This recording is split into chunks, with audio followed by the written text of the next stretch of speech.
Le réel, c'est pas ce que vous croyez. Le réel n'est pas une entité, une chose indubitable sur laquelle tout le monde pourrait s'accorder. Voyons donc, ça là, ce que j'ai devant les yeux, c'est le réel. Ben non. Le réel en tant que mot n'est pas un nom mais un adjectif.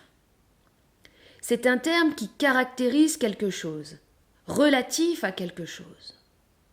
On parle du caractère réel ou irréel d'une chose. Le réel caractérise les choses matérielles, concrètes, tangibles, factuelles, observables. Et c'est là que ça se complique, car au fur et à mesure de notre évolution, intellectuelle, philosophique, scientifique, on pourrait se dire que on sait de plus en plus ce qu'est le réel, mais en fait c'est tout l'inverse. Nous avons été amenés à douter de plus en plus de ce qui serait réel, à remettre en question le simple fait même d'exister et d'être soi-même réel. Descartes, qui a donné lieu au cartésianisme, est à la base dans son approche philosophique non pas le symbole du certain, mais plutôt de l'incertain et du doute. Son fameux cogito ergo sum arrive en conclusion d'une déconstruction totale de ce qu'il croit exister. Il termine en affirmant « Je pense donc je suis », car le fait de penser est pour lui la seule preuve de son existence. Mais on pourrait lui répondre que le fait de penser ne prouve pas qu'il existe, car il pourrait parfaitement rêver qu'il pense qu'il existe. Et peut-être même que nous sommes tous en train de rêver. Nous avons également constaté que notre observation de la réalité était toujours relative au point de vue depuis lequel on se plaçait pour observer. Donc finalement, on ne peut jamais la voir, cette réalité. Ou plutôt pour la voir, pour l'observer, dans sa totalité, il faudrait être un être omniscient, capable de percevoir depuis tous les êtres, c'est-à-dire depuis tous les systèmes sensoriels et perceptifs du monde, ainsi que depuis toutes les choses non perceptives, et être en dehors de tous ces êtres et de toutes ces choses, pour avoir une vue en dehors de ces prismes aussi. En effet, les êtres perçoivent toujours la réalité depuis un prisme. Un chien ne perçoit pas la réalité comme un humain l'aperçoit, ni comme une plante, ni comme une pierre à considérer qu'elle puisse percevoir. La réalité, la version non féminin de l'adjectif réel, est quelque chose dont on doit toujours définir un contour, des limites, et observable depuis un point de vue. Exemple, la réalité de la vie urbaine s'observe dans le cadre urbain, depuis le point de vue de celui qui y vit ou qui l'observe, et sera toujours observée depuis un prisme, depuis des lunettes, depuis un angle de vue. Ainsi, on ne peut pas considérer le réel ni la réalité comme des choses qualifiant la vérité, l'absolu. On ne peut pas non plus s'en remettre à nos sens et affirmer que ce que l'on voit existe, parce qu'on peut le voir, le toucher, le sentir. En effet, il y a bien des gens qui voient des choses qui n'existent pas, ou semblent ne pas exister pour les autres. De plus, nos sens peuvent nous tromper lorsque l'on est influencé par nos émotions, nos pensées, nos souvenirs. C'est pourquoi le caractère réel d'une chose doit se rechercher ailleurs. Je dirais là où le doute et même la réflexion, l'activité intellectuelle sont absents. Parce que c'est dans la tête que nous développons ce concept même de réel. Et un concept, ça reste une abstraction, et une abstraction, ça n'est pas réel. Donc peut-être que pour avoir accès au réel, il faudrait sortir de sa tête. Là où il n'y a plus aucun doute, c'est là où il y a ta nécessité irréductible. C'est là où il y a ton besoin. Même si j'ai dû réfléchir pour écrire cela, j'ai été poussé par une force plus profonde située dans le ventre. Là où il y a ton besoin, c'est là où il y a ta force, ce qui est plus fort que tout, même plus fort que ta personne. Ton besoin, c'est ce qui ne peut pas être réfréné, empêché. C'est bien plus que la pulsion éphémère, c'est la pulsion continue, et c'est cela la vie, la vraie. Elle n'est pas à l'extérieur dans ton quotidien, tes choses, tes activités. La vie, la vraie, est à l'intérieur. C'est le courant lui-même du torrent qui ne peut pas être empêché, qui ne peut pas non plus reculer ou aller en sens inverse, qui va toujours de l'avant, qui crée toujours.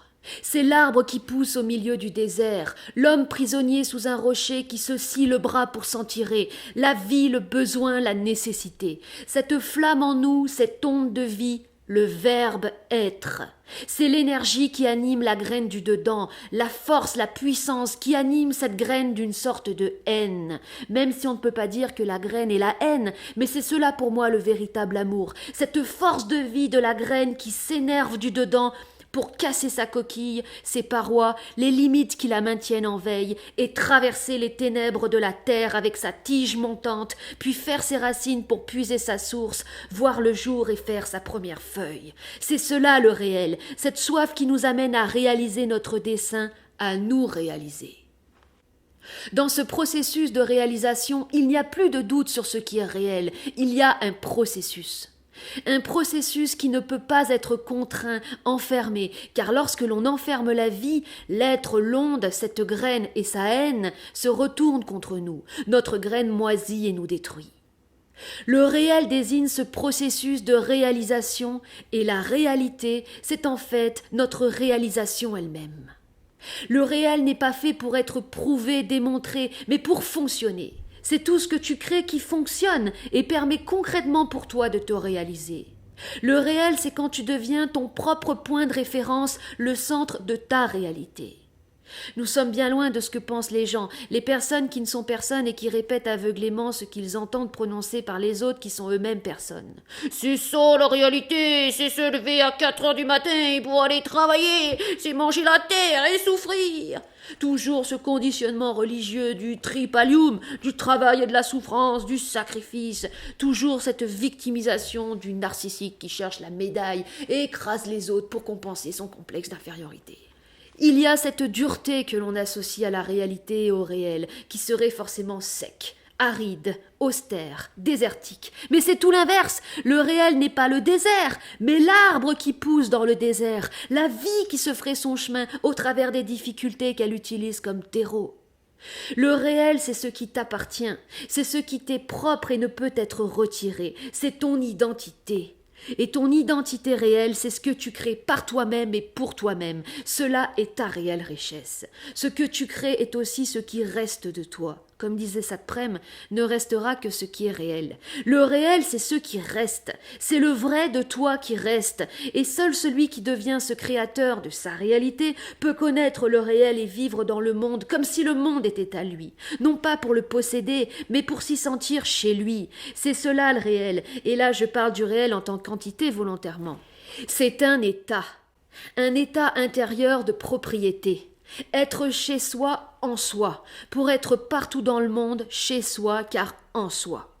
Il est impossible de survivre et a fortiori de s'épanouir dans ce monde lorsque l'on est un être sensible sans créer sa réalité, car les lunettes des autres sont insupportables, mortelles, superficielles, anti-vie, elles ne nous correspondent pas.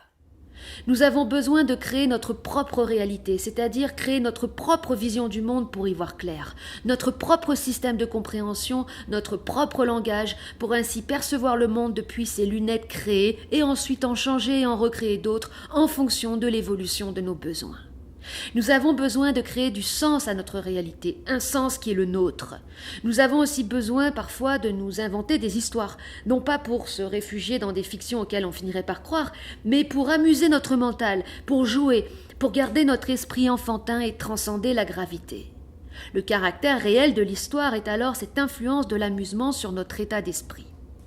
L'esprit, c'est la direction, l'orientation que l'on donne à son mental.